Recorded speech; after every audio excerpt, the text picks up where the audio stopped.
touch, they break, they steal, no one here is free. Here they come for thee, unless you listen to Dave and Stacie.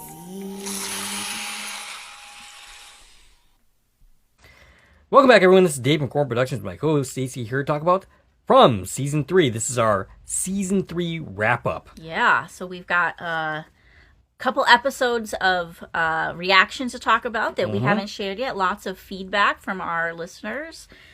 And we've got some Saturn Award nominations. Yes. Let's lead off with that. Okay. All right, so... Saturn Award nominations came out this week.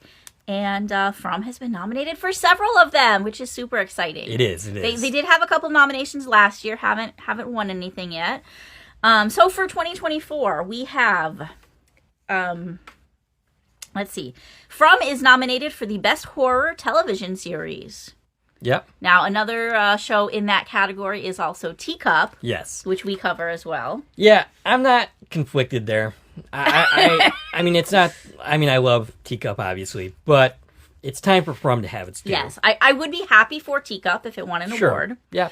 But it's still like the stepchild here. Right, yeah. From is where we are putting our energy. Yes. And I would be amazed if it not... I would be overly excited for From to win this category. Absolutely. It's absolutely deserving. Awesome. Yep. We also have a nomination for Harold Perrineau for Best Actor in a TV Series. Yes, and I did notice some of the talent he's going up against. Walton Goggins for Fallout. It's a tough category for sure. Yeah, I don't have the full nominations from me, but I believe that's the category that also has both Andrew Lincoln and Norman Reedus for their perspective Walking Dead shows. So that's a tough category. Yes. And I think Harold was nominated last year. He was. For the same award. Yes. So that's awesome that he's on the ballot still.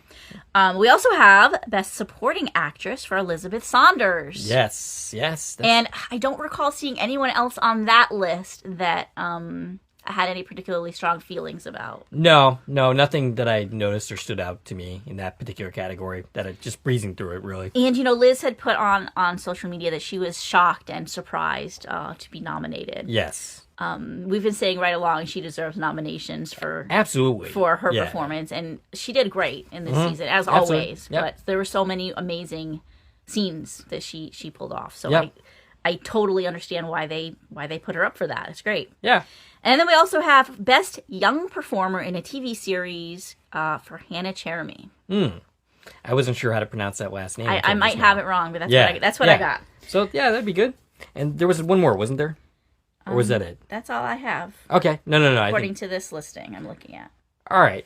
So while Harold Perrineau and Elizabeth Saunders and Hannah are very deserving of their nominations, I would also say that Ricky Hay, Robert Joy, Scotty McCord, they also deserve some recognition. Well, they can only give so many nominations to one show. I know, right? Like otherwise, you'd have all of them up against each other, which would suck. Which they can do. Yes, yeah. But there's also there's a lot of shows up for the Saturns this year. All right, well, maybe they didn't get recognition from the Saturn Awards, but I'm giving them recognition. You guys were wonderful this season. You did a great job. I think everybody did such an amazing job. We had some really great stuff this season. So let's talk about it. Yeah, the most serious thing that we need to talk about right now is how awkward do you think Thanksgiving dinners are going to be for Boyd?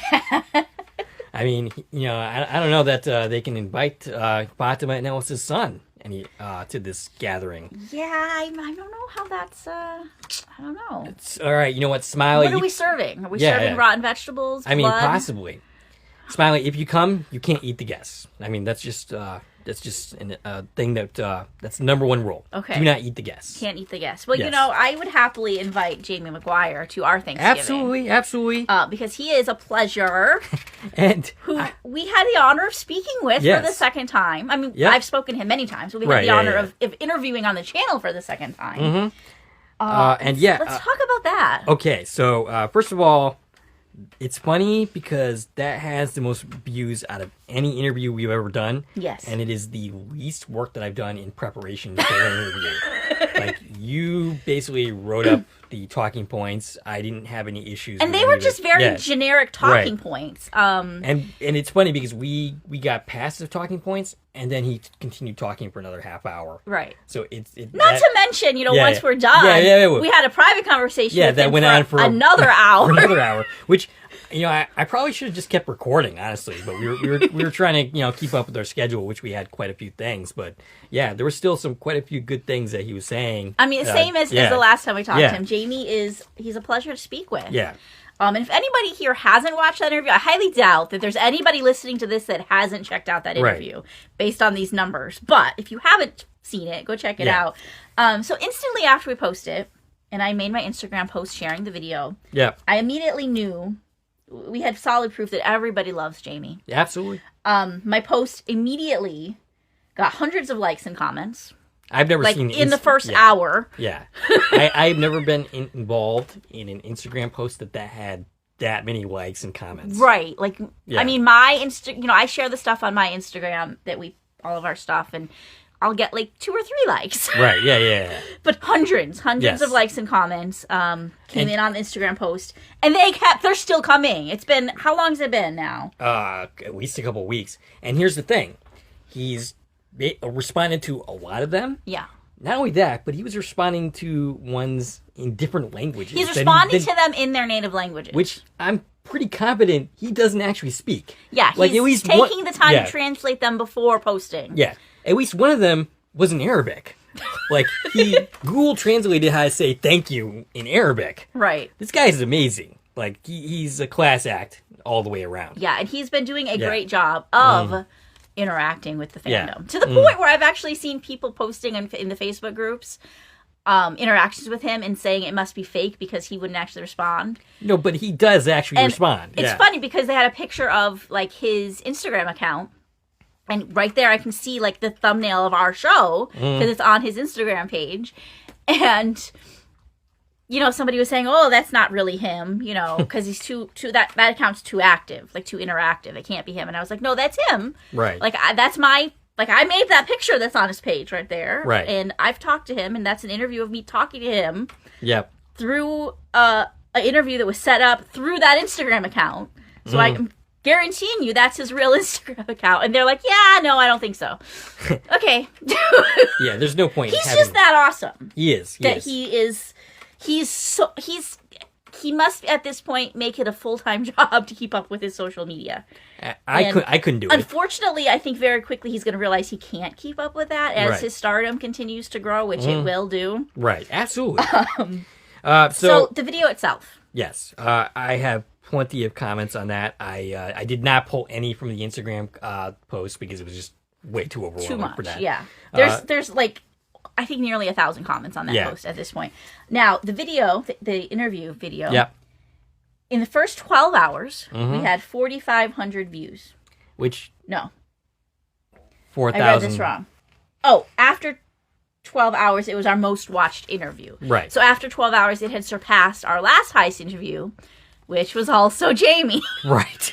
That was about 1,000 something. And actually, thanks to this interview, that one has also gotten more views. So this has become our most watched interview after 12 hours. After 30 hours, it was at 4,500 views. Okay, so there was a period here, separate note. Gotcha. Okay, now at this point, as of when we're recording, it's over 9,000 views. Yeah, it's gonna hit 10. It's gonna hit 10,000. I think it's gonna keep growing. Right. It's not only our most watched interview now. Yep. It's our most watched from video. Yep. And it's our 5th highest view count of videos on the channel. Not counting shorts, but actual from the video tab. Yeah. It's the 5th highest. And that's out of about 500 videos. Right, yes. It's the 5th highest. And the 2nd highest since I've been participating with you in making content. Yeah.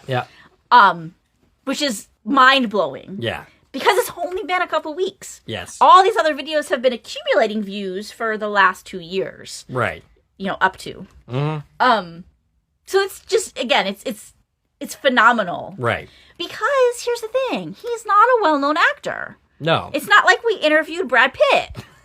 We interviewed Jamie McGuire, who the general public does not know who that is. Mm-hmm. He's only had a couple of roles. Four credits so far. This is including one of our credits. This is all brand new to him. Yes. Yeah. And he's excited, and we're excited. Yeah. And we're messaging each other like, oh my goodness, look how popular this interview is. And he's thanking me like he thinks it's our, like we're the reason that he's getting so much recognition. No, it's the other way around. Thank you, Jamie, but it's definitely you are the reason that we're getting these numbers right now. So, I was overwhelmed watching these numbers continue to grow. And I think I actually messaged you at one point. I was like joking that we should have Jamie McGuire on to discuss his favorite pizza, his favorite ice cream. Right. 10,000 views for just that. Also, there was a short that you did a long time ago. Yes. So I have that note. I was saying that this was our fifth highest video. But if you go to the shorts tab and you look at shorts, our highest short is also a Jamie short. Right. From our first interview with him. Yes, yep. And then a couple of clips, the couple of shorts that we put up from this interview are growing quite quickly as well. But from that first interview, we have one that's sitting at 41,000 views. Yeah. Which is insane. Yep. So I got some comments to shout out for people in that interview. All right. I didn't get all of them. In fact, I'm still getting them even to this day. But here's some of the ones that I have. Okay. Reaper Rells said, this guy seems so laid back and normal, but he still has a crazy smile. Great job on the casting director for finding this guy. Alex Power says, so brave of you to catch one of these creatures and force them to do an interview. Oh shit, it's Jamie for a moment there. I thought you got one of these creatures on your channel. I thought that was particularly amusing. Vito, who actually for the first time commented on a From video, he actually commented on a Sullivan's Crossing video, despite coming from the From fandom. He particularly likes Reed Price. He said, Jamie is scary gorgeous. All right. So Always Believe says, great what an actor can break out in such a role when the viewer has no information about who or what they are for 3 seasons. Great work, Jamie. Katie A says, if he was my neighbor, I would have to move immediately. Okay, so yes, if Smiley's your neighbor, you should probably move. Yeah. But if Jamie McGuire is your neighbor, that would be pretty exciting. Yeah, I mean, this guy is invite him over for some tea. Exactly, and he's gonna like come over and mow your lawn and maybe give you some sugar. He would be a great neighbor, I think. So Fern Zaz X Bum, welcome back, King. Thanks for having him on again. E6 Bond said, Jamie seems like a genuine guy. His performance elevated discussions of the show, and I'm glad to see his role reprised. But you guys didn't ask the most important question. Has his actor's status, is it lofty enough to where he can contractually demand a body double, or did he have to bear his own butt? Well, we did ask him that. I mean, we did sort of ask that. Did you watch the interview? Because we definitely confirmed that he did not have a body double. We sort of subtly asked the question. We weren't just straight out like, Jamie, were you naked in that scene? I mean, he told us he wasn't wearing anything. Right. He was naked. Yep. So Spruce Tip 1495. He's a Canadian guy. Yay! Great interview. Must be hard to keep those massive secrets. XT1NZO, this guy has the purest heart. I can't believe that he plays a villain. Great interview. You guys are amazing. Thank you for that. Thank you. And I find that the best people, the ones that are really nice, do in fact play effective villains. Yeah. Snoodle Girl 1794. Were Lady Monsters smiling in that scene because he popped out in front of them in his birthday suit, rather? And maybe, possibly. You never know. Dandy Dose Z. He's such a sweetheart. Oh my god, I love him. What a cool dude. Great interview. Thank you for that. Faith Repentance. This is the last one. You weren't in From. You are a part of what makes From for us fans. Without Smiley, things are just not the same. You, my dear, have become a fan favorite. My favorite shot is when Smiley sits on the bus a few seasons back. That was actually season 2 at the beginning.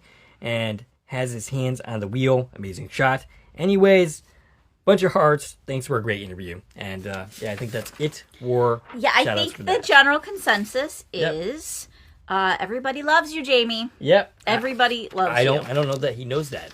I don't think he does. That's something you and I had messaged each other during the rise of this video. We're like, I don't think he appreciates how popular he is. No, I don't think he knows. Not that he doesn't appreciate it, but I meant as far as he doesn't understand it. Yeah. That's the definition of appreciate. I meant it's kind of like us, I think, in the sense that we kind of like we don't consider ourselves legitimate, even though we're starting to actually get to a point where we are in fact legitimate. I mean, by the time this drops, I think we can safely say we've hit our goal of 2,000 subscribers. It's quite possible. Unless, in the next couple days we don't get the couple more that we need.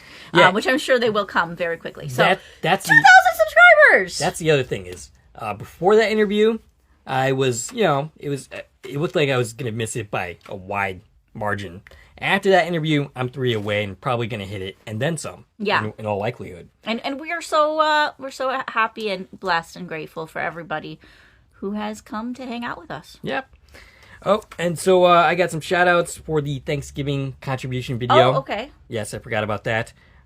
Reed Price, Carla Mack, Brian Green. Carla Mack, of course, being our intro person, the one who sang the song for our intro. Elizabeth Saunders. No, not Elizabeth Saunders. She didn't participate. Elizabeth Moy is what I meant to say there. Yeah. Jamie McGuire. Kaylee, a recent fan that I've recently become aware of and who I've had some conversation with since, said that she showed the Thanksgiving video to her daughter, who now thinks that she's famous. Oh, yay. And, of course, many more. Thank you for contributing to that video. It was extra special. And, I meant to ask you to reach out to Kaylee, because I'm not in contact with her, but you can talk to her if she's listening right now. Let me know, because she's the only person from that video who I haven't added to our IMDb credits. Oh, okay. So if she would like an IMDb credit, I just need to know the full name she wants to be credited under, and I can add that. Okay. And of course, if she chooses to remain anonymous, we can keep her off as well. That's her decision.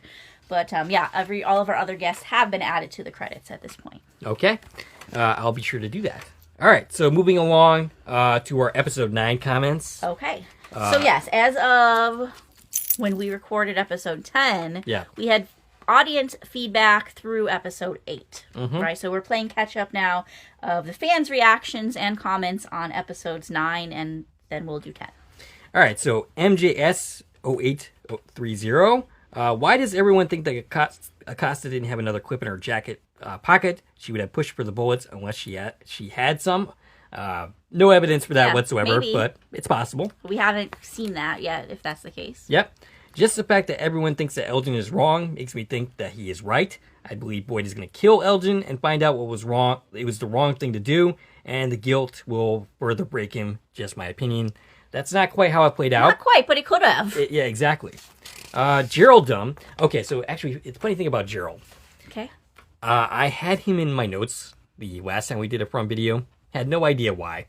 But I remembered after the fact that he made a comment that you then refuted. So he changed his comment to like, oh, I'm a dummy who's wrong, or something along those lines. I remember that, but I don't remember the context. Yeah, so that was why that was in my notes without any actual comment there. But I didn't remember that when I was actually going through my notes and reading it for the podcast. But it had something to do with the previously on. Oh yeah, showed something that he said didn't actually happen. So I pointed out to him where that came from in the prior episode. So he says, to your point of Smiley killing Miranda, we technically don't see him kill her, only attack her. While it's unlikely she survived, we never actually see her body, nor are there the remains of a dead body next to the tree at any point that we've seen. Typically, when we've seen one of the monsters attack a person, they don't really move the body after the fact. So while it's possible Smiley moved the body after the fact because the monsters have, in rare instances, toyed with people, it is unlikely. It is still unlikely, so I don't currently assume that she was killed in that moment, only that it was likely that she was killed in that moment. For all we know, she managed to crawl into the faraway tree and get away, or the arrival of some third party saved her. The old literature rule of no body, no death, I think still plays here, possibly. Your comment to that was basically that Victor did in fact say that he discovered Miranda's body. At the bottle tree. Right. My response to that to you was, and I'm not necessarily supporting this point of view, but the problem with that is Victor said. Right. And we know that he is an extremely unreliable narrator. He is an extremely unreliable narrator. Nevertheless, I'm pretty sure he's dead. But the fact that what he remembers lines up with Smiley killing her at the tree, it seems to fit, right? And we do know at this point as well, after watching the next episode, that he did bury the body he found at the tree. Mm-hmm. Or he buried somebody. Right. So it all seems to fit that, yeah, Smiley killed Miranda. All right, so he also goes on to say that he thinks Eldon is a direct victim of the lack of information sharing. If he had been told, knew that Sarah went through nearly exactly the same thing, doing something terrible for what they perceived or have been told is good reasons, and that it ended badly, and then he may have not had listened to the ghost woman. Yeah, maybe, but at the same time, we have no way of knowing for sure how that would have played out differently if she had previously talked to Eldon about her experiences. At the same time, I think he's under the impression that it doesn't matter, that he thinks that this is different. It's so hard because everybody thinks that what they're doing is the right thing. Always. Right? Yeah. Like that's where we start at. That's the starting point. Is everybody thinks they're the good guy and they're right. And they're all being manipulated. And it's really impossible to know because we as an audience still have no idea what the heck the bigger picture is. We don't know which voices are the good guys and which voices are the bad guys and which voices are on the same side with the other voices and which ones are opposing the other voices. And, for all we know, all of these things that keep happening really are what needs to happen to get them to go home. We don't know. Right, exactly. All right, so Latrice says, I can't wait for all the post-season 3 theory videos. I love the episode-by-episode theories, but people can really dig deep in the off-season. I also think I'm going to go back into Silo and Severance. Severance is a very good show. I haven't seen Silo. Gotta be my mystery show fix. I don't know how many theory videos we're going to do, but we can certainly do some. I'm thinking that she meant like from the fandom in general. Not just us. Specifically just from us. Yeah. But I'm sure there's going to be a lot of discussions about this show for the next year. Yep. SRH, I feel like some of the plot points, Boyd's Parkinson's, are to help people keep track of the time frame of the show. It helps me to remember it's only been a few weeks or a month, maybe since the Matthews family came to town. It's easy to lose track of time, so I can imagine the writers put certain things in like this. And she loves our thoughts on the show, by the way. Thank you. So, if that's the intent, I don't think it totally works because even I get confused with the timeline. So a lot of people get really confused. Yeah, it's a constant reminder of what plot points we know that confirm this or that or the other thing. Right. Versus what some people, might assume. Yep. And things that would make sense, but isn't the case here. Right. Barb Meets World says, The Wire had an amazing build-up and approach to storytelling. She's bringing this up because I brought it up in the episode 9 podcast, and he just made me want to go rewatch that now that From is wrapping up. Well, I'm glad I inspired you in some way. There you go. And it's good to hear from you, Barb Meets World. And that's the end of my comments for episode 9. Okay. So let's get into the feedback. Okay, so here's what was happening in the fandom after episode 9 aired. I really only have the one big thing. So there was the debate of the week between episodes 9 and 10. Yes. Is Tabitha a reincarnation of Miranda, or is she literally Eloise? Mm-hmm. Now, we knew that episode 9 was going to support both of these theories. Yes, like, we knew. Like, that scene supported both ideas. Yeah.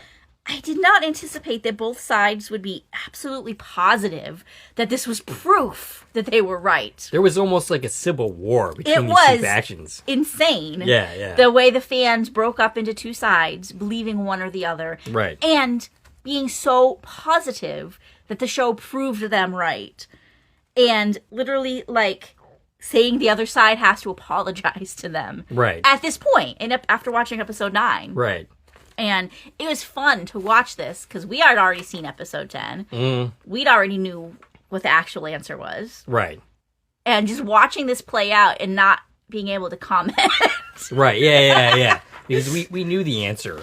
So yeah, it was hard not to comment on that situation. Yeah. At the same time, I was looking at this and wondering, okay, how many people know this for a fact because they actually had been spoiled by the because we know leaks? Spoilers are out there and some people had seen it, but just the amount of confidence that everybody had they were right based on this scene, when the truth is episode 9 didn't prove anything.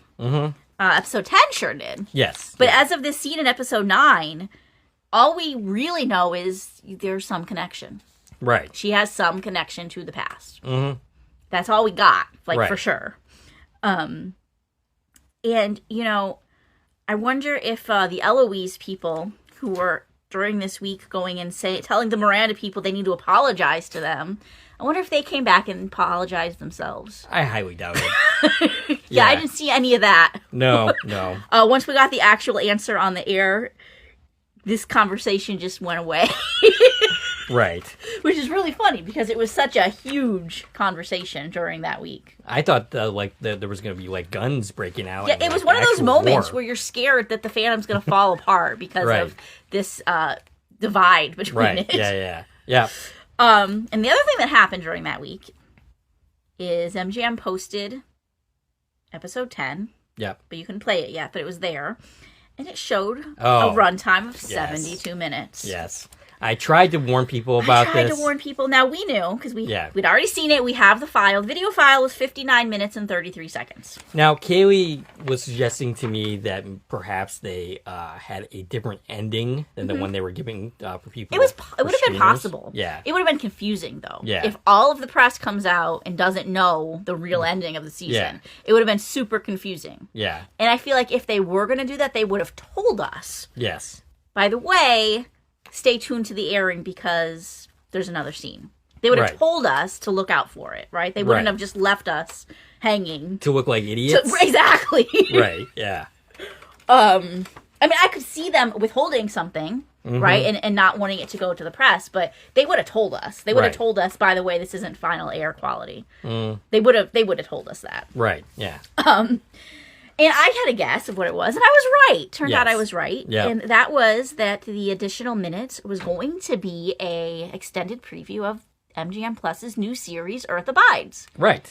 Which we are now covering. Which, when episode 10 came out, it turns out I had accurately predicted that. Now, during that week between the two episodes, post after post after post, people are so excited for the 72-minute finale, and I was just like, oh, this is bad. Because I really thought fans were going to react very negatively when they realized it wasn't a 72-minute finale after getting their hopes up for it. Yeah, I was worried that this was the absolute wrong move for MGM. Yeah, it felt like it during that week. I've seen this play out before. Exactly. Specifically with the extended family. People were tuning in expecting to watch a football game, and instead you were watching Extended Family while you had to go to Peacock to watch. Right, that was an NBC Peacock decision, and it did not go over well. Yes. The audience was very upset by the way they were tricked. Yeah, and this did not help the series in any way, and I'm sure it played a role in its cancellation. Yeah. Because people went into this series with a very negative mindset. Right. I think it might have played out differently if they did not play that game. I think that it could have. Yeah. So I was really worried. We're not really... Earth Abides is a limited series, so we're not really worried about whether it gets canceled or not, because this is it. This is it. It's 6 episodes. But still, it could have a negative backlash. And I was expecting people to just be really upset by this. Yeah. I was actually pleasantly surprised. I saw a few negative comments, but for the most part, I think people enjoyed the finale so much that they got over the fact that it wasn't 73 minutes long. Right. Because it was an amazing episode, and we're going to talk about that episode in just a minute. But about Earth Abides, since we brought it up, I'm going to tell you guys we're covering the series. We are. 2 episodes are out now. Yep. As well as our 2 podcast episodes about those episodes. 4 more to go. It's a really great post-apocalyptic story. And like you said, it's a limited series, so you don't have to worry about it getting canceled. You can just go watch it and enjoy it. It's on MGM Plus. It is airing in the linear broadcast in From's time slot, Sundays at 9 p.m. And just like From, it's available to stream Saturday nights at midnight Eastern time. Yep. Anything else to say? That's my plug for Earth Abides. Are we moving on to episode 10, or you got more? Yes, that's episode 10. All right, so episode 10, the finale. Breezy wrote, I think you are being too harsh on people's theories, even if it is nonsensical. Not everyone is rewatching episodes several times or are as invested. Theorizing is part of the fun of the show. All right, so we don't dispute that. Yeah, I love when people come up with theories. Yeah, right. But what we're doing is trying to come up with our own theories, and that means we're gonna we are going to use all of the things we find by overwatching the episodes and overanalyzing them. So on the one hand, I think she has a point. I think we did jump a little too heavily on people's the fandom's heads, criticizing them, particularly in regards to the Martin theories, which were driving me insane. They got to be ridiculous, and the fandom acknowledges they're ridiculous, and they're making memes, with Fatima having a beard on and saying, she's Martin, and Pega responding to that with a video. It's in fun. Everybody knows it's ridiculous, I think, for the most part. I don't know that everybody does, but the one theory that was particularly driving me crazy was the whole teenage boy, the whole thing with Julie. The creature. Don't you recognize me? And I still don't know if that's the very end of episode 1 or the beginning of episode 2. It's right in that cutoff. But here's the thing. I've been turned around somewhat on it. I still don't believe this. But this is Kaylee's thing. Because Julie is story walking, it is possible, and I say this painfully, it is possible that they had interacted previously in the past. I agree. I totally hope that doesn't come to pass, because I don't want a dozen messages from Kaylee saying, I told you so. I'm not looking forward to that. I see that. Yeah. I see that we have gotten more reason to believe there could be something there. Yeah. But also, we have to remember that people seem to forget this. We've been told multiple times, they all know all of your names. They try to trick you. Right. It's what happened with the grandma creature in the first scene. It's what happened, with Trudy. She said, how do you know my name? And Jasmine says, we know all your names. Right. That's a given fact. So the fact that somebody called her by name, it doesn't, in and of itself, doesn't mean anything. Right. But yeah, there could be something bigger there. Yeah. But I don't necessarily think it's a mystery that has to be solved. Right. And if it doesn't come back, it doesn't come back. And it is what it is. It's one of the creatures that was trying to manipulate her. If we get to the end of the series and this whole thing with the teenage boy turns out to be nothing, I'm going to be very relieved. Now, personally. I could also see this becoming one of those instances where they meant it as nothing. Yeah. But because the fandom is so locked in on it, they make it something. Please don't do that. I can see them doing that. Yeah. And a not important something, but them having her have a specific interaction with him in the past to satisfy the fandom's need for this moment to be extended upon. I can see that happening. And it'll be like the chicken or the egg situation, right, where no one will ever know and everybody will argue about it. So I think we also have to remember that not everybody is the sci-fi nerds that we are. That some people actually go outside. They actually do things. They have friends. They go to the bar. So, they're not as invested in these crazy things as some people. We've gone to the bar with our friends. We have, who are also sci-fi TV nerds. Exactly. So her one theory that she did want to put out there is that Victor has the worms that Martin had. Victor is always wearing long-sleeve shirts. Victor reacted viscerally when Boyd had the worms, but said nothing. The worms kept Victor alive all these years without the need for food or water, just like Martin. But unlike Martin, Victor wasn't chained. Victor having the worms also explains why the monsters don't seem interested in attacking him. All that's possible. It's possible, and I remember that was a discussion at the season. Was it season 2, episode 2? I think so. When they came out of the fruit truck. They come out of the fruit truck in the morning, and Victor definitely notices the worms in Boyd's arm. And there's definitely a moment where it's like, what was that about? Right. Right? There is something there that was never come back again. So it is possible that we're still dealing with something there. Right. Yeah. I don't know. Does that support that Victor is Martin? I mean, maybe. I hope not. All right, so moving along from that, Latrice, she was excited when she discovered our podcast was 2 hours long. She couldn't wait to listen. Imagine. I know. Think about this. Somebody's excited to sit that our episode was 2 hours long. Yes, that they got the chance to listen to us babble. Do you remember the days when we used to be worried that our episodes were going to be too long? Yes. I mean, this is back like Quantum Leap when we were doing our first show that we're covering together. Yeah. And we were like, oh, it's a 45 nobody's gonna listen it's a 45-minute episode, and we went on for 49 minutes. How could we possibly talk for longer than the episode itself? People are going to hate this. Right, yep. And now we go double, triple the time of an episode. Who cares? Right, yeah. we've gotten more concise so that we don't have 2-hour podcasts that often anymore. But on From, we do. We do. Especially in the finale. Yeah. And then she goes on to say, I wonder if Smiley 2.0 will be dressed in more modern clothes next season, now that he's been reborn. I've always wondered why certain monsters dress more old-timey than others. I think the teen monster that knew Julie's name looked the most modern. And yeah, that'll be interesting to see in itself. And then Barb Meets World, she reacted to my comments about basically Donna walking in and out of rooms like a crazy person. She said, oh my God, so true. She put a timestamp there. And this finale was, wow. I won't say I'm disappointed because we didn't learn a lot. However, because we were introduced to all this new information, I feel like I still have more question marks than answers. Well, sure. Can't wait for season 4 nonetheless. Awesome job this season, y'all. And she's referring to us. I hope she's referring to us. Yes. Thank you, Barb. Gerald, once again, Jamie McGuire, the rope mystery mattered to me because at least it was an instance where nothing supernatural shown thus far in the show could have answered the question of who threw it, and nothing logical or reality-based shown in the show could have answered it, and it being thrown was a pivotal action that saved Boyd, not just some secondary or background occurrence. Martin was chained to the wall and physically too far from the rope to have been the one to throw it, meaning either he had telekinetic powers, something not shown in the show up to this point, and a completely different genre item from what the show itself was, or it had to be a third party, which raises the who and the why factors. Now that we've learned it was the latter, it did what a good mystery was supposed to do, gave us answers, but used that answer to raise more questions. Sure.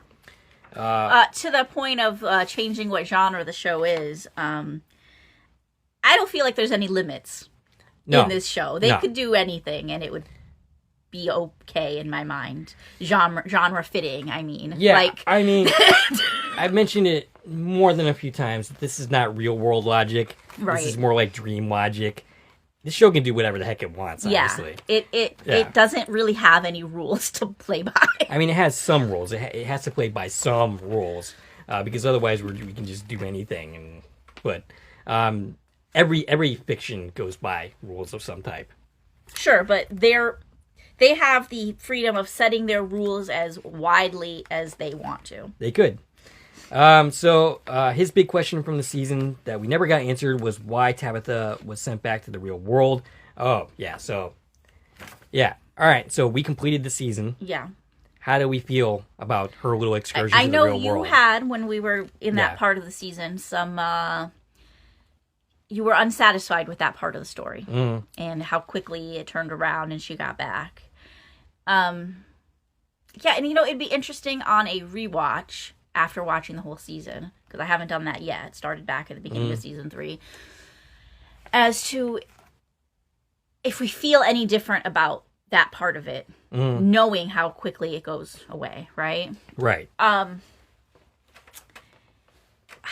I mean, really the takeaway is we brought 2 new characters in. But you've said this many times before. They could have brought them in without her. They could have brought them in at any time, the way they bring anybody in. Which is exactly the point he goes on to make. Yeah. We've seen the Fallen Tree Road can appear anywhere, so if it was just about bringing Victor's dad in, there's seemingly no reason he couldn't have been brought in the same way everyone else was, instead of having it been fetched, as it were.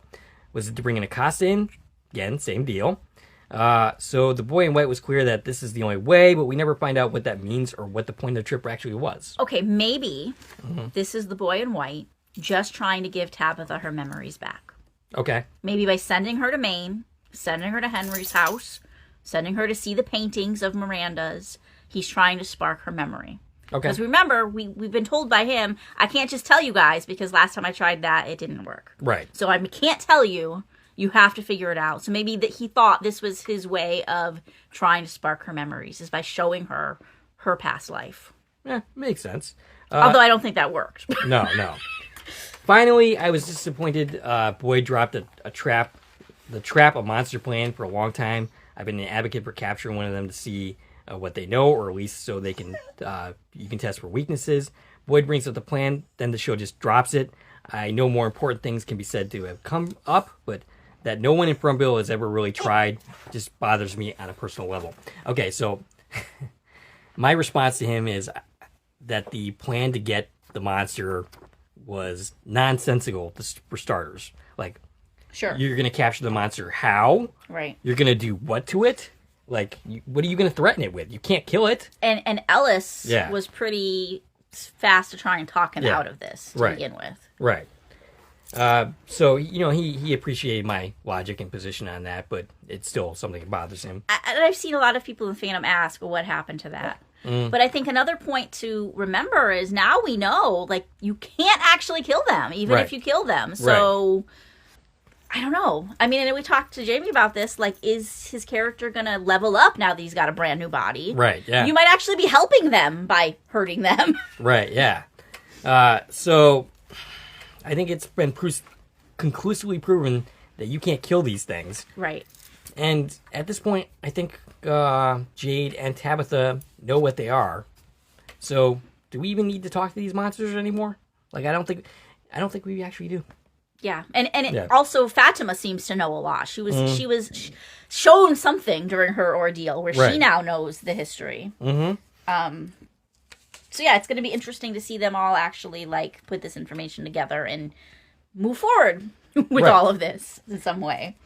So Kaylee had a theory about Martin. Okay. Kaylee's, what if Martin was also a story walker like Julie, but he died and its body is in the root cellar, and maybe he died while he was story walking, and that's how he ended up trapped for so long to the wall because his actual body died or was killed.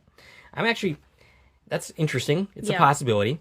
I have a little change in that. Maybe when he was story walking, he accidentally got himself trapped on the wall, and that's how he ended up trapped there. Or something along those lines. Yeah.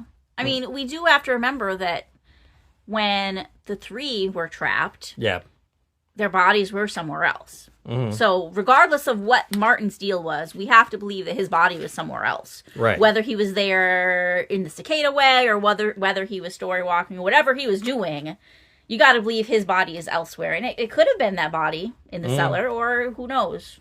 Right. It's definitely something that needs to be addressed. Yeah. Especially if we talk about Martin anymore. Like, if he comes back a third time, we need to know his story. I mean, at this point, if you're not going to continue dealing with him, why bring him back in that episode? I mean, it could have literally just been because people wanted to know who threw the rope. Yeah. It could have been. I don't want that to be the case. Right. But so that's the end of my shout-outs. Okay. The rest of my notes is stuff that basically I just wanted to cover before we conclude, which is a lot of things. And we're going to get into audience reaction from you. Yes. All right, so Stacie, your audience feedback from episode 10, All right, the finale. I had correctly predicted that there were going to be some people in the audience who didn't understand both the Tabitha Jade thing and the future Julie thing. Yes. So there was a lot of that, of people just not understanding what they were supposed to take away from those scenes. Yeah, I saw many people thinking, wait, when did Miranda and Christopher have a kid together? They did not. Yeah. they did not have a kid. This was not Christopher and Miranda's kids that were sacrificed. This was like many cycles before Christopher and Miranda. That was just the last version of Tabitha and Jade, which originated hundreds of years before. Right. On the same token, people were asking why Victor wasn't sacrificed, or why didn't he know about the deal? Because he was not present for those events. Right. Again, Victor was in the last cycle, not the first one. Mm-hmm. So, we talk all the time about how this show won't spoon feed you. Yeah. But even when it does, such as Tabitha specifically saying that they've been brought back over and over because they failed the first time, and that one of the children was theirs, so many people are just not getting it. So it's like, even when it is spoon feeding you, people don't want to accept the answers that the show's giving. Right. And complaining there's no answers. Yeah, this show gave a ton of answers, and once again, I say, if you took nothing from this, if you realize, if you're still saying that we didn't get any answers, I think you're a clown. Like, I don't take you seriously anymore. If your point is that we didn't get all of the answers, that was never going to happen. The show is going on for another couple of seasons. Right. You're not going to get all of the answers. At the end of season 3. Right. You did get a significant... we got significant storylines. We know the outline of what the heck is this place. And we don't know how, we don't know what the entity is, how things played out for those original townsfolks. Like, there's a lot we don't know. But Jade talks about it being a puzzle. We've got the kind of border around it now. Right. We don't know what goes in the middle, but we've got an outline. Yeah. We know the topic of the show at this point. And it's not just a dream. It's not a coma. It's not a game simulation. It's, right. So some of those theories that... something that happened in the past, dealing with some kind of entity. Yeah, some of the theories that I was supporting, even though I didn't necessarily love them, they're off the table now. I guess you could argue that all of this is happening within some kind of a dream or story or simulation. And I'm hoping that is completely not the case.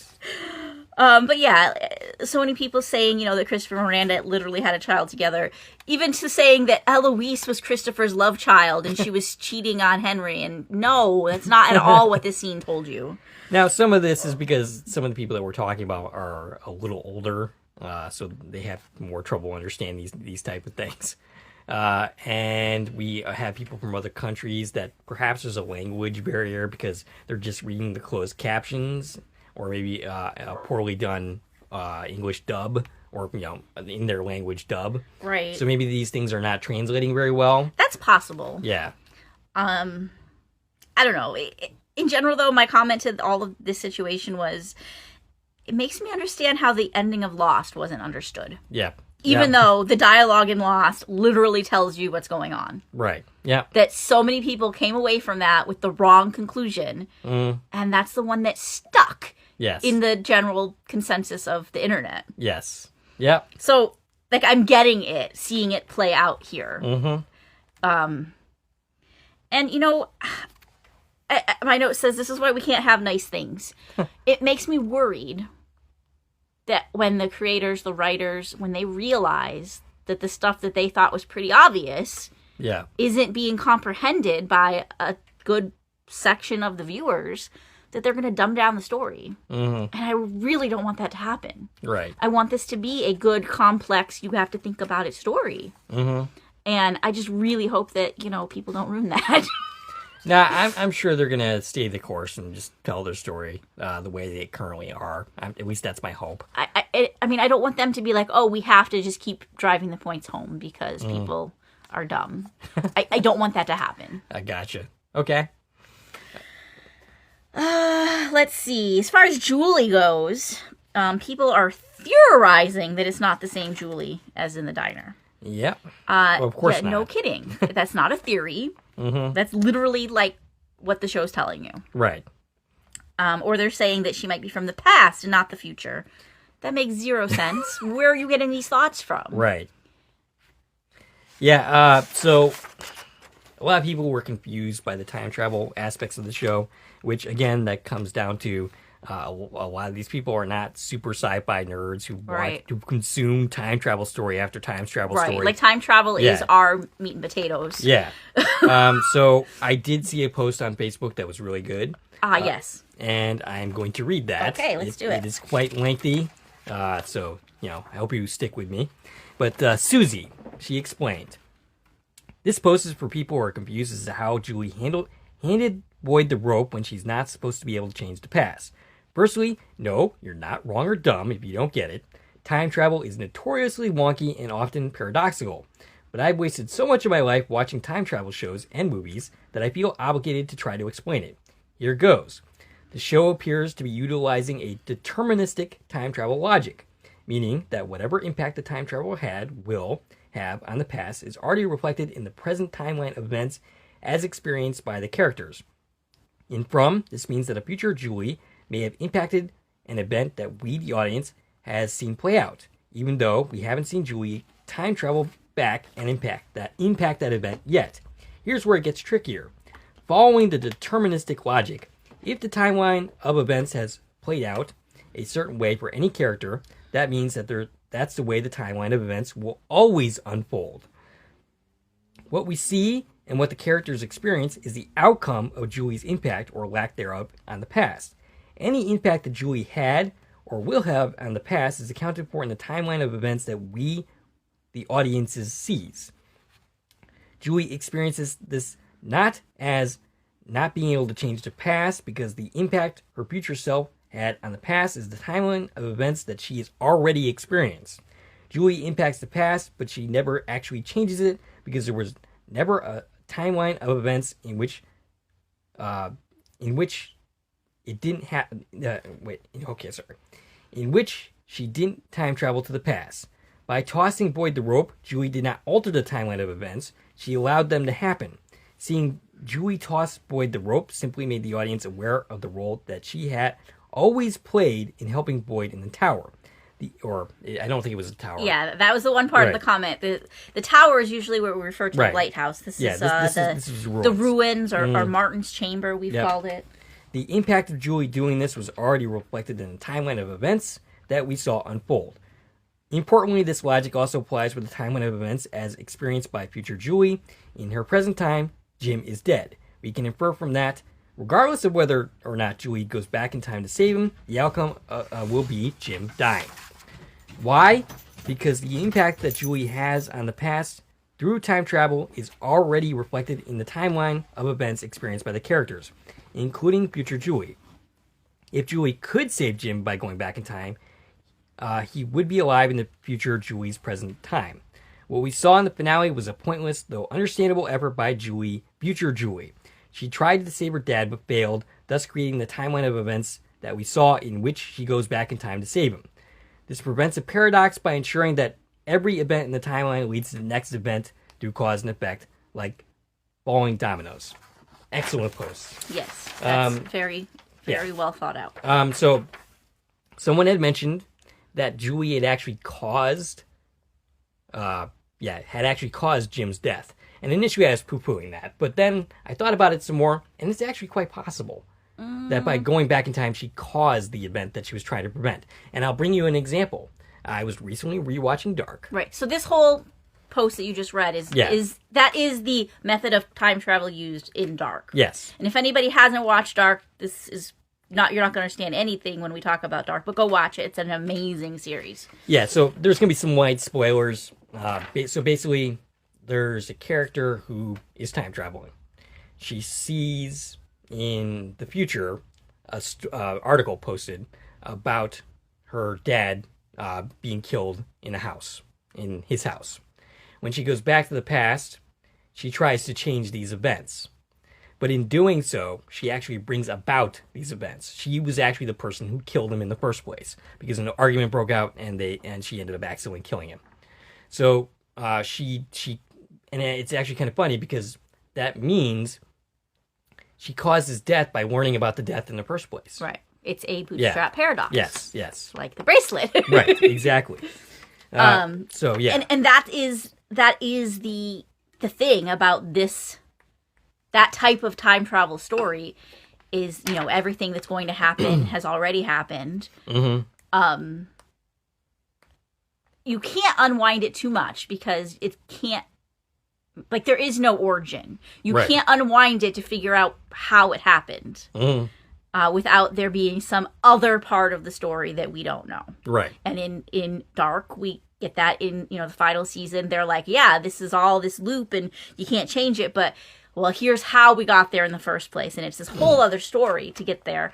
And I can see them doing something similar, you know, to be like, well, now we're going to tell you the truth about these entities and why we're in this weird situation that we're in. So that brings me... That you can't get to by theorizing. That's my point. Right. It's got to be some totally unrelated thing that's going to get us there. Right. So I've been under the impression I think this brings me to that point. That this was about freeing the kids' souls, not necessarily about saving them. But Carmen on Facebook thought it might be about stopping the sacrifice from ever happening in the first place. I mean, it could be. Yeah. But I don't think something Julie can do on her own. Right. Because it happened. Right. And if she can't change anything, she can't change anything. But it's possible, using her abilities, plus other people's abilities we don't know about, plus this thing, plus that thing, plus memories.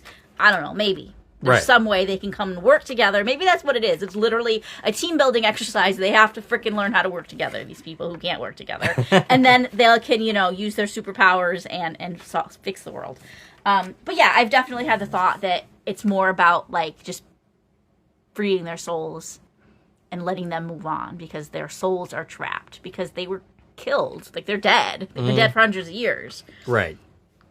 but they're still somehow trapped. And one thing I had suggested somewhere was, well, maybe it's, like you have to find their remains and lay them to rest, like Freddy Krueger style. Right. Maybe. Also, the ring.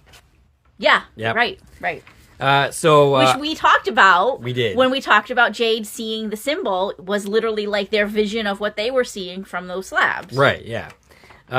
So one thing I noticed about the fandom's response to the finale is that a lot of people were criticizing for Jim for not listening nor running in that final scene.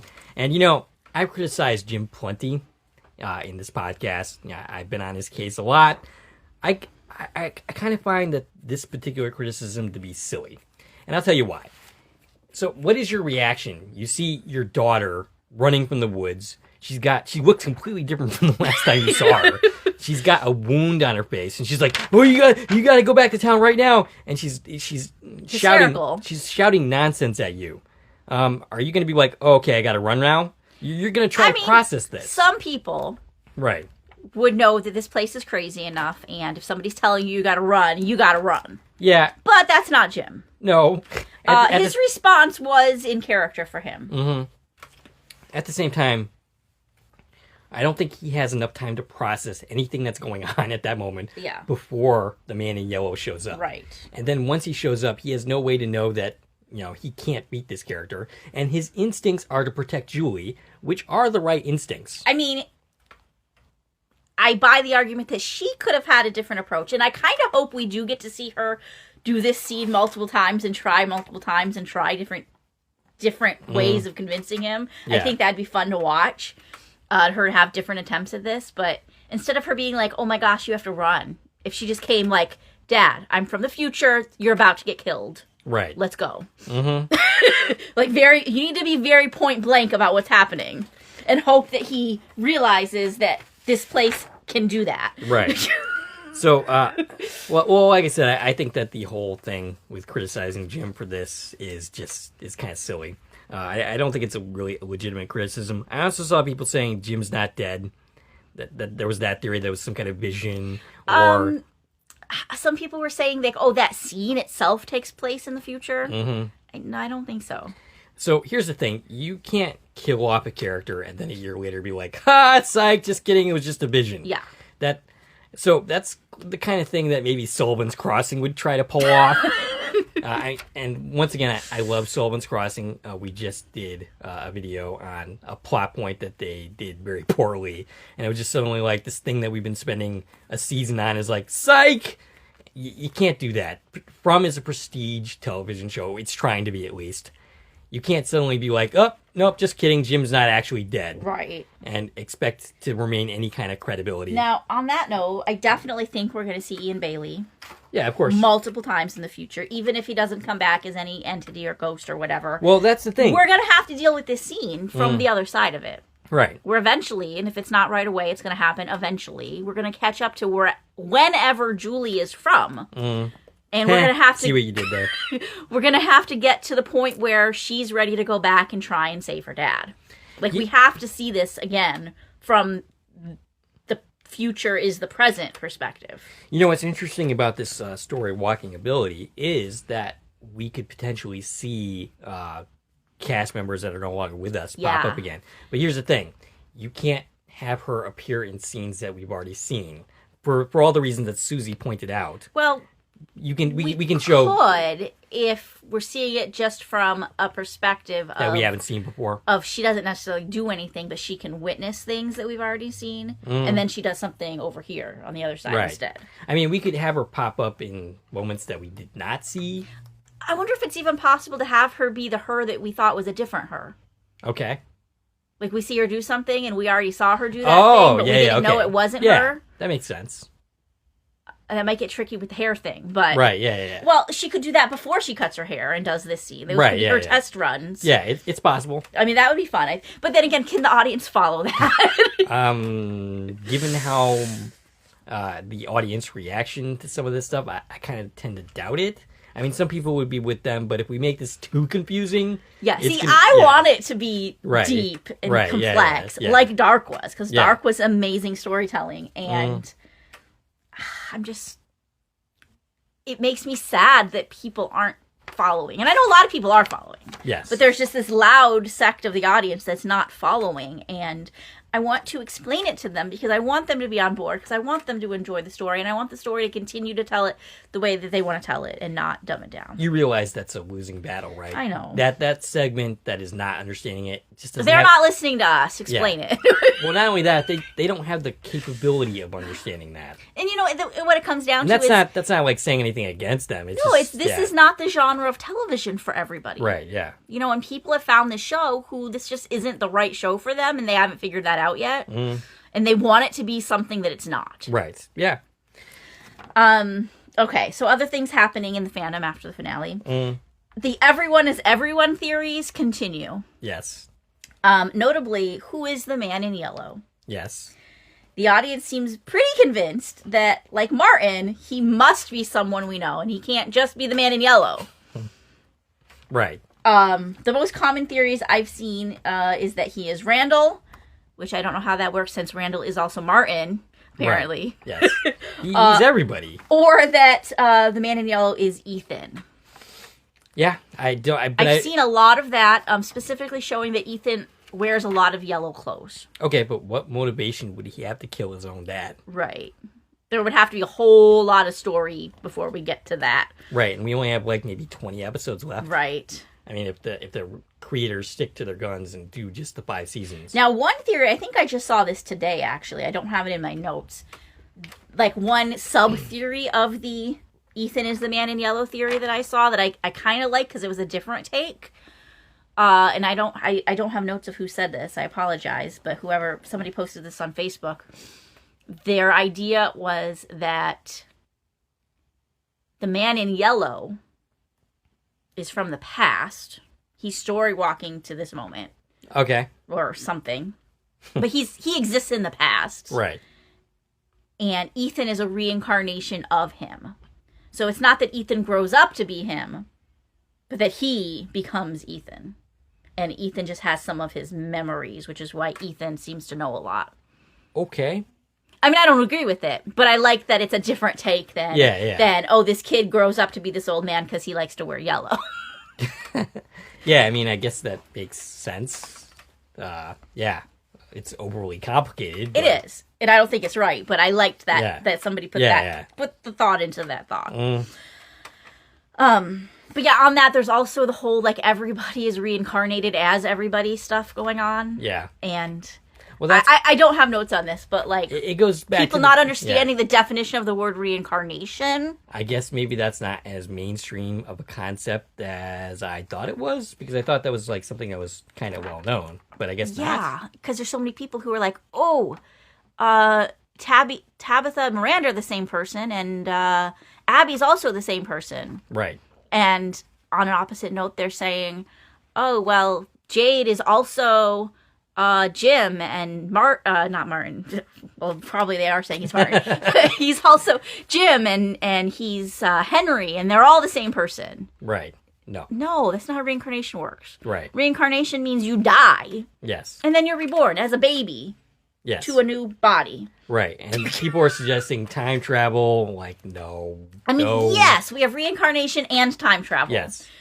But it's not that deep of a story. Right. Where we're time traveling to reincarnate. Like, right. That doesn't make sense. Yeah. Like you said, we don't have enough story left for them to put that story together. Right. Because that would be insane for them to put all that together. One thing I saw somebody post, and I actually did like this idea, and again, I'm pulling stuff not even from my notes now, but just from my memory.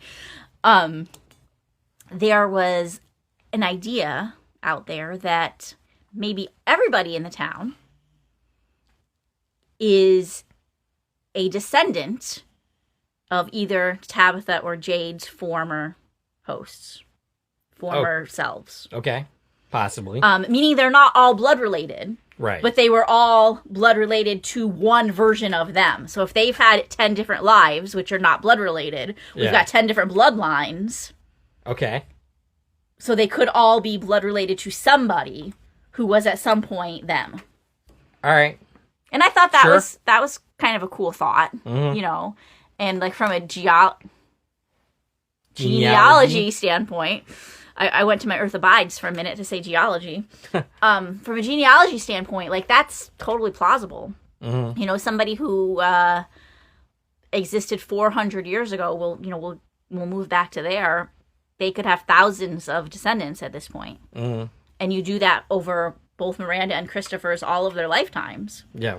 I mean, yeah, all these people could be linked in some kind of spider webby way to those original people. Interesting. But I don't think they're all, like, the same person. No. No. But I do think there could be some relationship thing happening. Well, yeah, it particularly got me with the Tabitha is Boyd's wife theory is reincarnated. Not enough time passed for that to be the case. She died less than 2 years ago. Right, so Tabitha would be 3 if that were the case. Less than. Yes. And once again, yeah, time travel would not explain that. I mean, it could. Yeah. But that'd be a really kind of hanky story.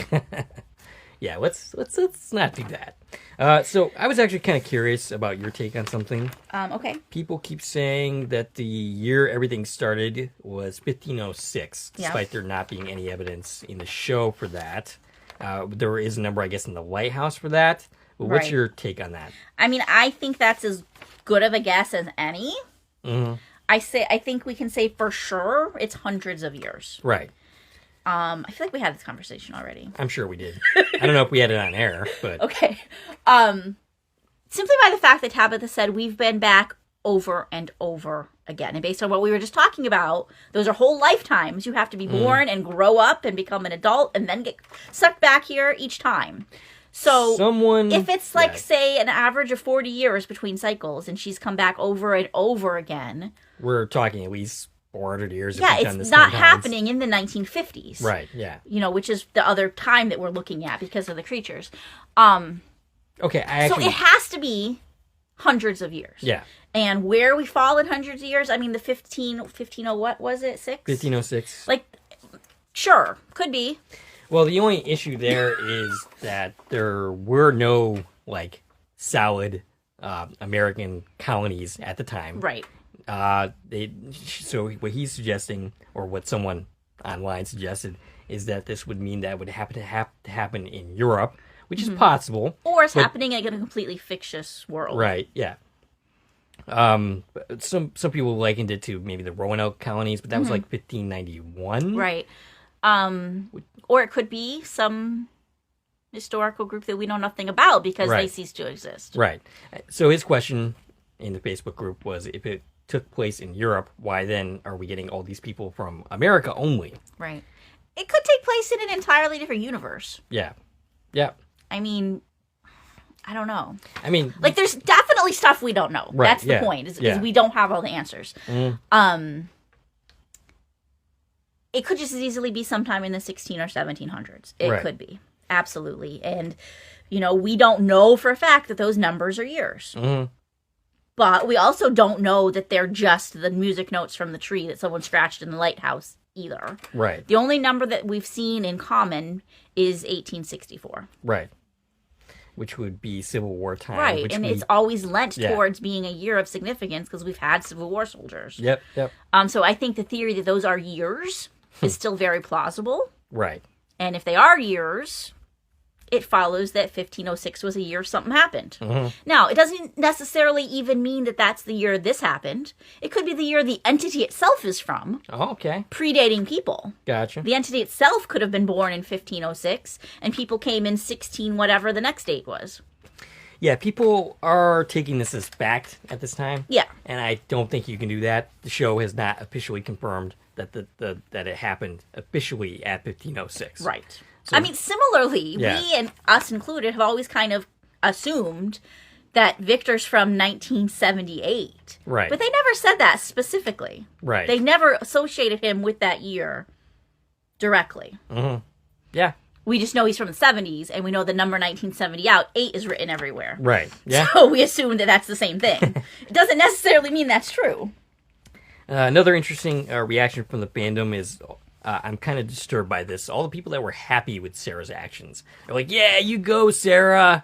Like, in regards to Elgin. All right, so... if Sarah deserves empathy, and I have argued that she does, and if Fatima deserves empathy for what she did with Tilly, then it follows that Elgin deserves that same level of sympathy for his actions in which nobody died. Right. I mean, I'm not arguing that his actions are good. I think he's misguided and wrong, but he was misled the same way that Sarah was. Yeah. And probably similarly as to, I think Fatima's situation is a little different. I don't think she was manipulated. Well, I mean, I think she was by the entity inside her, but... Yeah, it was just in a way that she's not the one who chose to do it because somebody told her. She was literally, like, possessed to do it. So people's reactions are something along the lines of, Elgin basically deserved it. I mean, but if you're going to extend sympathy and empathy for those two characters, why not for Elgin himself? Yeah, I agree with you. Now, in Kaylee's case, she doesn't like Elgin, so that's her answer to that question. But, yeah. I agree with you. Yeah. It comes back to everybody's being manipulated. Mm-hmm. And it kind of sucks all around. Mm-hmm. Yes, it does.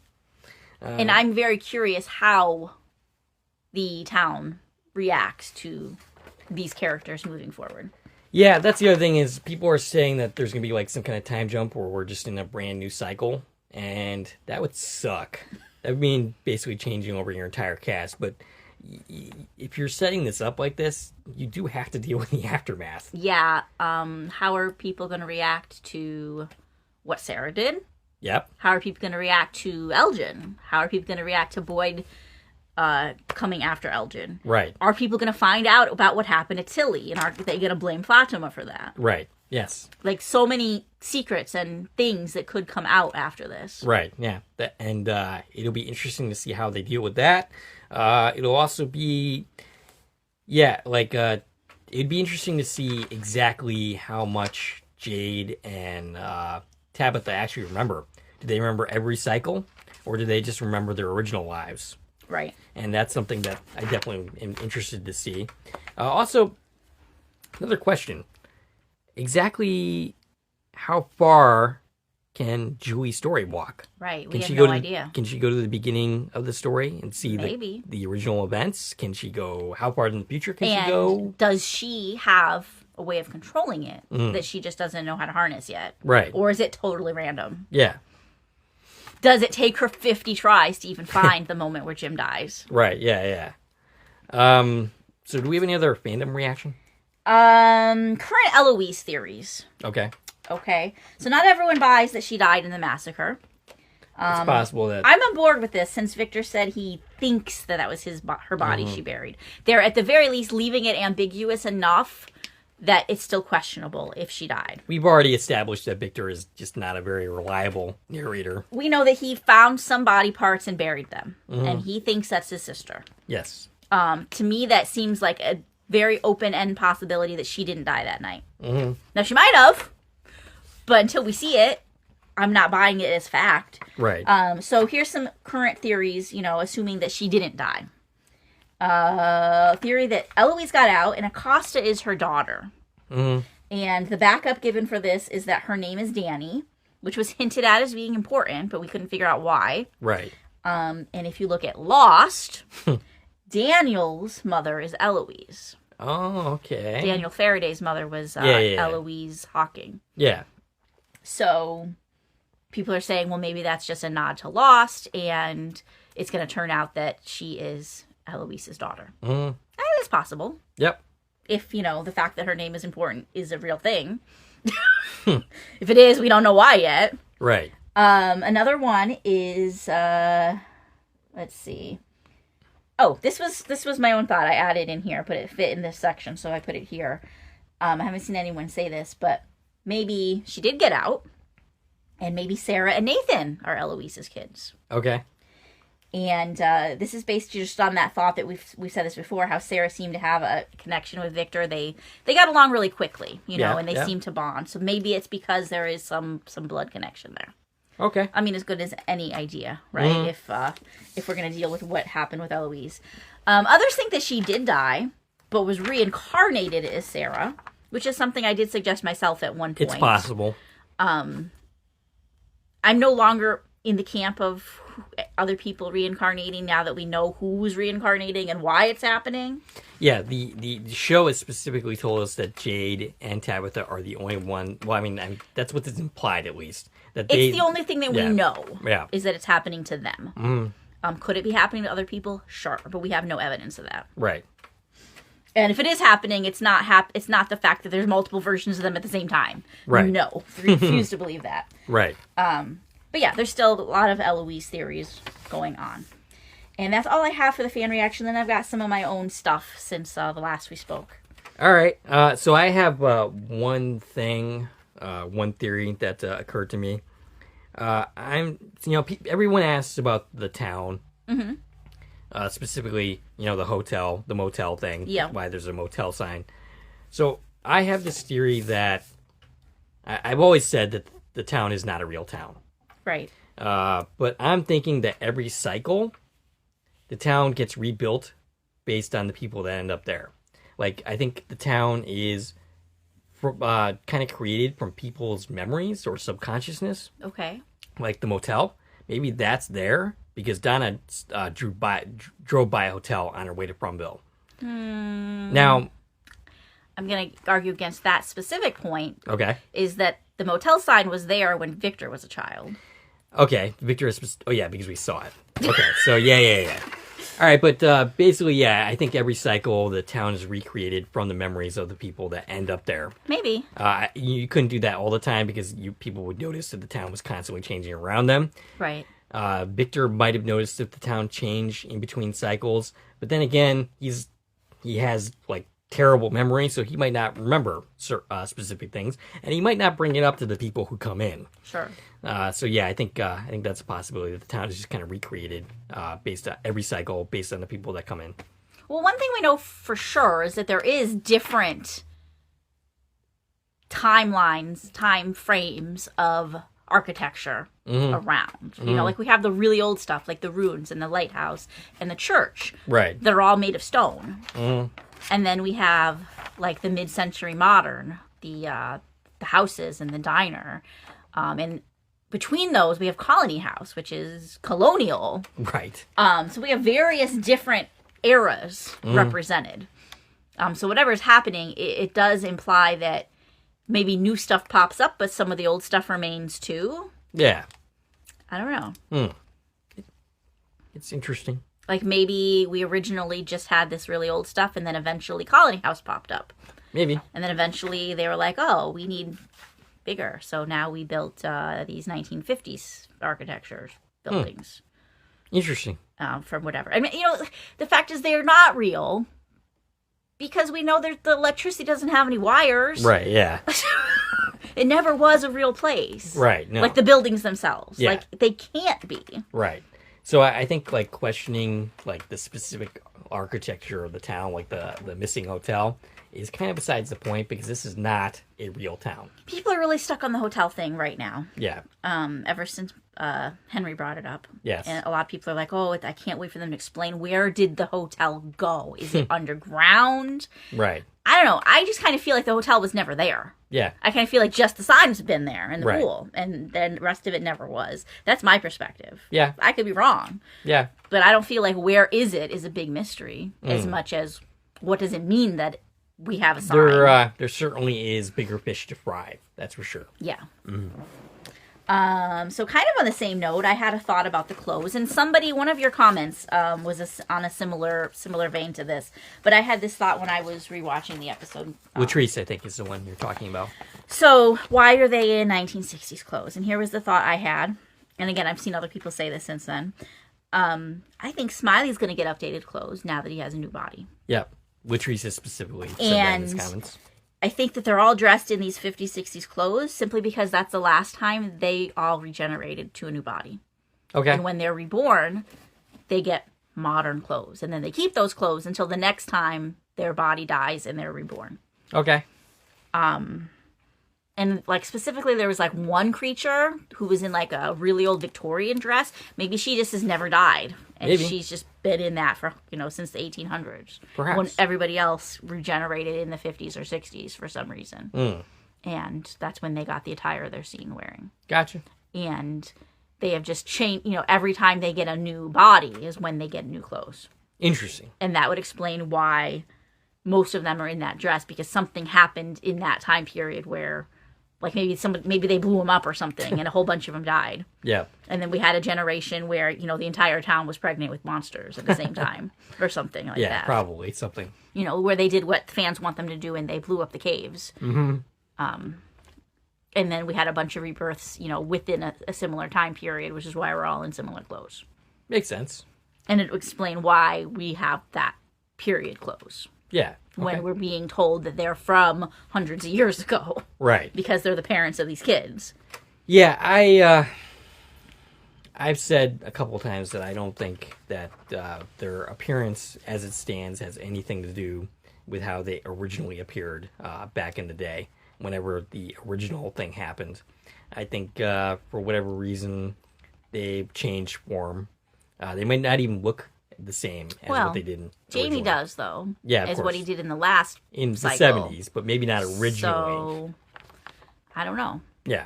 There's a lot of answers still to be had. Mm-hmm. But yeah, that was my thought on like maybe what's happening with the clothes. Okay. To specifically explain where that clothes came from. Mm-hmm. And what would be really kind of messed up is if he wears the clothes of somebody who's died. If he gets like Jim's outfit or somebody like something that we recognize. Right. I think that'd be pretty messed up. That might be hard to look at. Right, yeah. Because I remember did we ask Jamie this, or it might have been the What is Framcast that asked him, because they interviewed him like the next day after us, and I watched that, so I forget when he said it, but Jamie had said that he thinks will get the same outfit.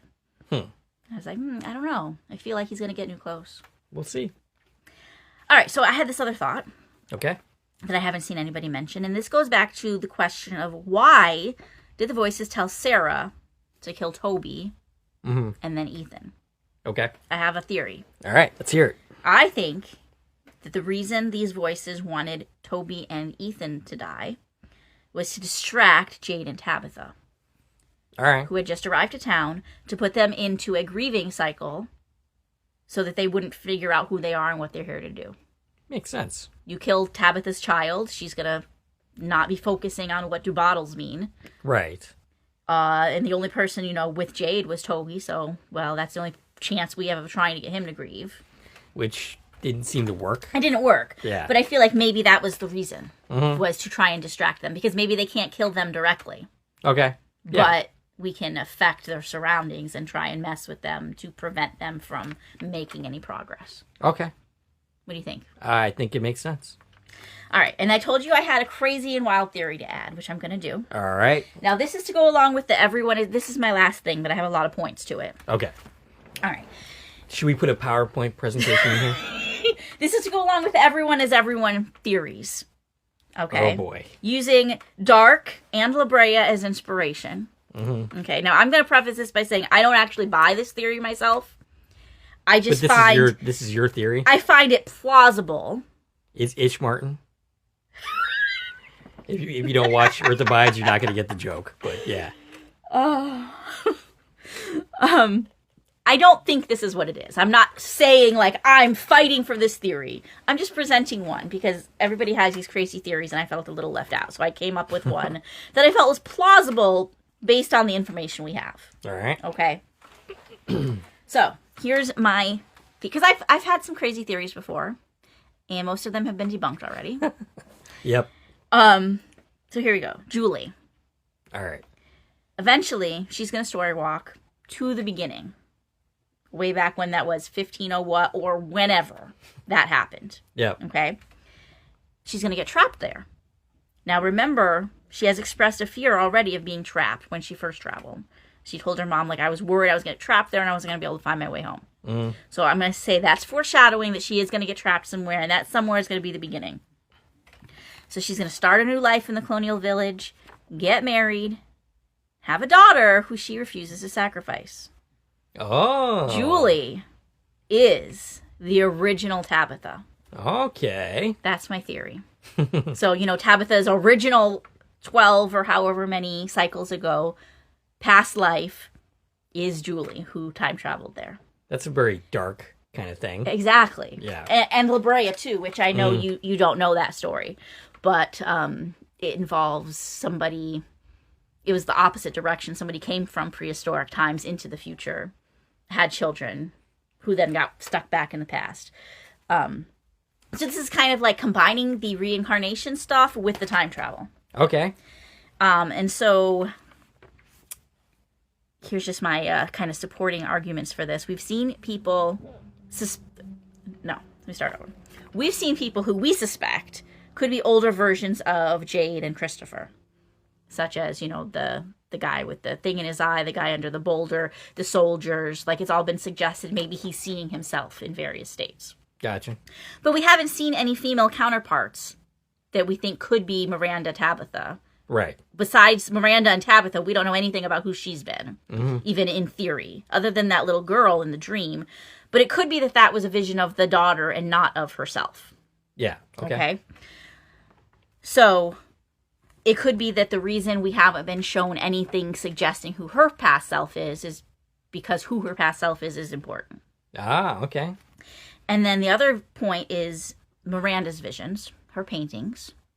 Okay. Something we picked up on when we first saw those paintings before we knew any of this was that she was having visions not only of the 1970s from, but of future from. Yep. Because there were things in her paintings that hadn't happened yet. Yes. Such as the motel sign already being gone, like the name of the motel. Okay. Right, which was there when she was alive, but at some point in the future, the star magic part of the sign went away, right? So by this theory, Miranda is the predecessor of Tabitha, who is, in this theory, the predecessor of Julie. She was the original person, so she was having visions of her future life as Julie. Her past life as Her past Julie. life. Okay, yeah. So basically what I'm saying here is we were saying Miranda was having visions of the future. But if then we're being told the reason she saw all these things and painted all these things is because they're memories of her own past lives, it doesn't make sense that there's things from the future there. Right. Unless the future is part of her past as well. Okay. So basically, they were Miranda's memories of past lives. The first of which was Julie, who came from the future. Okay. Interesting. Which would mean, in a roundabout way, yes, there's two characters there at the same time. Julie and her mother are the same person, the same soul. So it's the dark, I forget those characters' names. Okay, but that would mean that Tabitha gave birth to herself. Right. Which, by the way, is the plot line of Predestination, which is a movie that I want you to check out because I would like potentially to cover that movie at some point. But yeah, that was basically the idea is that basically all the characters, that the main ones anyway, are one person in that movie. Okay. And that he eventually ends up giving birth to himself. But that's kind of a different deal because then, anyway. But if you recall in Dark, we have two characters that are each other's mother and daughter. That's right. Yeah. Because of time travel. Honestly, I not that they literally are, not that they're literally like, I gave birth to myself and she grows up to be Tabitha. Right. But that she gave birth to a different lifetime of herself. Because reincarnation. Right. And time travel together. Right. See, I don't know if I even explained it right, but it makes sense in my head. Yeah, wow. And I think it's plausible. Again, I'm not pushing for that theory, but I wanted to throw one out there that's wild and crazy because, sometimes you throw something and it sticks. Gotcha. Yeah, maybe the creators are listening to our podcast and like, whoa, wow, that's a great idea. They definitely could be. Yeah. I mean, we're official. We got screeners and everything. That's true. Yeah. They know we exist. Yeah. That is very true. All right. We have anything else to say? Or actually, you know what? Everything I have in my notes. All right. So we were supposed to be doing a season 3 wrap up. Yeah. I mean, we did that to an extent, but overall thoughts on season 3? Yeah, I really enjoyed season 3. I've seen a lot of negative comments about it, and like you said, those are the people I'm just not taking seriously. because it was a great season. Mm-hmm. It had a slower middle. Yeah. Where we had a really exciting and busy beginning, and it had a really exciting and busy end, and there were some slower episodes in the middle. And I think that's kind of the opposite, maybe, of the first 2 seasons, where the busier, most exciting episodes in seasons 1 and 2 were in the middle. Right. So it's a little bit of a different structure than the first 2 seasons, but overall, I feel like it is the same pacing, and it is the same type of storytelling, and I think we did get answers, and I think it was exciting, and I love everything that they did. Yeah, I'm with you. I might have a quibble here and there, like I don't know that Tabitha going back to the real world was... I don't think they did enough to justify that necessarily, but as far as the season itself, I thought it was a great season. I was saying it all along. Yes, there were some slow parts of the story, but we were saying early on they can't possibly sustain this pace. You have pace. to put the slow part somewhere. Right, yeah. I mean, there is some character building that you need to do. There is some chess moving and even the slow parts. Like, yeah. I think they were all great. I was invested in every episode, in every storyline, and every character, wanting to know what happens next. This is not an action show. It never has been. Right. It is about the characters and the mystery, and I enjoy both immensely. Yeah. And I'm hoping that Prom will get its due and win a couple of Saturn awards. I sure hope so, because we've got some nominations, and it would be really, really great if they finally get some recognition. Mm-hmm. And if we do get recognition, we'll eventually end up doing a Saturn a podcast on the Saturn Awards, specifically covering who won, who didn't. If not, we probably won't bring it up again. I don't think we're going to do another Saturn podcast that doesn't involve like the people that we actually care about winning. Anything we watch. Right, yeah. Yeah, that was a sad reveal last year, because we had multiple shows up and none of them won anything. Yeah. At the same time, I was happy for Star Trek Picard last season, and Patrick Stewart, and a couple of those other But it was actors. kind of a bummer that we went in with so many possibilities between From and Quantum Leap. Yeah. And I think there were some other ones in there I was excited about, and La Brea. La Brea's up for one this year. I think it's for a home video release. Oh, okay. Yeah. I was like, so wait, they're still in there. Yeah, okay. Yeah, so there's still some things I'd like to see. Yeah. So do we have anything else to say? That's all I have. I'm sure there's lots we could say, but we're not going to sit here for another 5 hours. We're gonna wrap this up. We could make other videos. We have other things. If other things come up, and we feel the need to talk about them, we will. It's possible we could even have some more interviews. Yes. During this off season, that's going to be our goal: is to talk to some people and line some stuff up. Before they get too busy and they start filming again. Yep. So look out for that. Meanwhile, we are covering Earth Abides currently. Yes. And so check that out. Sullivan's Crossing is coming to an end as well. Mm-hmm. I don't know what else we're going to be doing. We're going to be doing stuff, though. Yeah. Stick around, because we're always posting something. Yeah. We'll definitely be talking about the original Quantum Leap again, probably waiting till next year to do that. But well, next year's very soon, Dave. Yes, I know. But we're definitely going to be on the hunt for something new to talk about, because, this show is not coming back until 2026. Yes. But I'm pretty confident it's going to be early 2026. Yeah. A lot of people that are belly aching about that are forgetting that they're going, it's 2 years. No, it's not. 2024 is basically done. Right. In 2 years, 2026 is going to be ending. Right. Yeah. So it's coming back prior to 2 full years, no matter what. Mm-hmm. But I definitely think it's going to be spring as opposed to fall. Like, that just... It feels right. Yeah. Based on, how long the other seasons have taken to produce. Right. All right. We'd like to hear from you. What'd you think of this podcast? What'd you think of this season? Stacie, can be reached at? I can be reached on Twitter, X, Instagram, and Threads at TVN Coupon Talk. If you like this video and want to support the channel, there are more ways to do so. You can follow me on Twitter at Core Productions. You can join one of the Core Productions Facebook pages. You can buy something from the Core Productions store on Zazzle, like the hoodie that I just got for my Christmas present. The Core Productions TV podcast hoodie that I've been wanting to get for years. And, of course, you can buy something from I just said that. You can buy me a coffee. You can join the Core Productions membership for 99 cents a month. And, of course, you can like, share, and comment on this video, as well as subscribing to the channel. And this is Dave and Stacie from Core Productions, signing off.